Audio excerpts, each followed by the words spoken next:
Battlecry of Freedom by Ngakma Nor'dzin. Part 2, the slogans. Slogan 55, escape duality through investigation and analysis. Tagche Niki Ta Wa Ja. Investigate riding without stirrups to discover emptiness of stirrups. Investigate riding with stirrups to discover the form of stirrups. Escape duality by riding with stirrups as if riding without stirrups. We would regularly have lessons in grade 3 without stirrups and without reins. We crossed our stirrups over in front of our saddles so that they did not bang against the horses or against the rider's legs.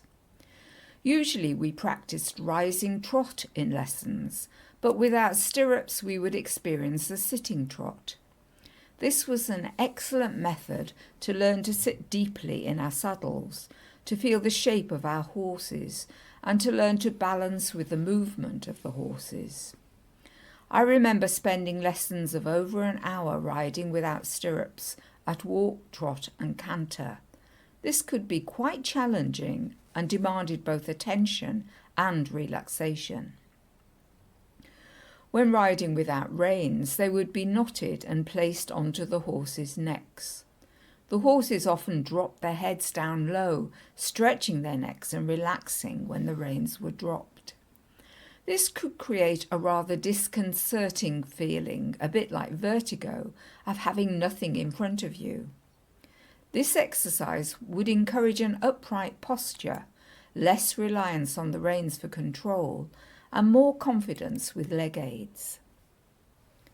In the beginning of meditation practice, practitioners let go of thought because the usual experience is of thought dominating the mind. Letting go of thought is like dropping the reins or crossing the stirrups. The security of thought is given up in order to discover mind without thought. Riding without stirrups or reins is not normal riding. It is a method to improve normal riding. In the same way, mind without thought is not a natural state, but it is a useful state to experience and stabilize. Through being able to dwell in stabilized mind without thought, practitioners discover emptiness. Then, from the basis of the experience of emptiness, thought can be allowed to arise again and be examined in the context of mind without thought. Thought is observed arising, abiding, and dissolving. The content of thought is not involved in the examination, merely the movement. Kandro Dechen and Nakchan Rinpoche say, thought cannot examine itself in any ultimate sense. It is a closed system. Thought can no more examine its own nature than a knife cut itself or an eye see itself. The only way an eye can see itself is to avail itself of a mirror.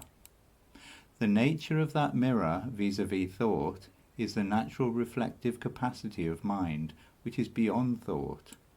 To investigate the nature of thought, we need to use some capacity other than thought. When, after a period of sitting trot without stirrups, the stirrups are taken back, they feel too short.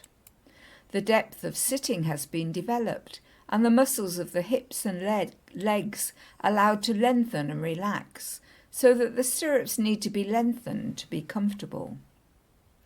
When the reins are taken back after a period of riding without them, the contact with the horse's mouth is felt more sensitively. The rider becomes more aware of the horse rounding its neck and tucking in its head to accommodate contact on the bit. This can enable the rider to have a lighter touch on the reins and treat the contact through the bit with greater care and respect. When mind without thought has been experienced as a period of stable emptiness, thought, form, is allowed to re-emerge. Previously, thought was a continual noise in the mind, undifferentiated and unobserved. Now thought is experienced from a new perspective. The movement of thought can be observed without getting lost in its content. If attention is lost, the practitioner returns to mind without thought until that is stable again. Through the discovery of emptiness, the relationship with thought has changed, just as the relationship with stirrups and reins changed through riding without them. The rider does not get caught up with analysing why the legs feel longer and the seat deeper in the saddle, or how the reins feel lighter and more connected to the horse. The rider simply enters into the dimension of the difference in the experience of riding. In Dzogchen, the investigation of the movement of thought is described as observing a jumping fish. There is a still lake. The fish jumps out of the still lake and then disappears back into the lake. The lake becomes still once more. The observer engages with the movement of the fish without allowing the mind to snag on looking for the details of the fish.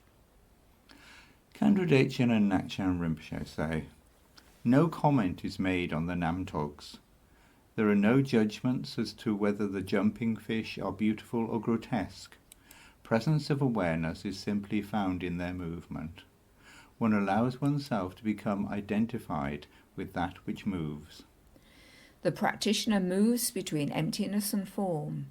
The practice is of remaining without thought and observing the movement of thought. The investigation and analysis of what is the same about these two experiences becomes the means to escape duality. Khandro Dechen and Ngakchen Rinpoche say, simultaneous awareness of the clear lake and the leaping fish is the first glimpse of non-dual experience. This is the discovery of Nyime and the vivid portal of Dzogchen.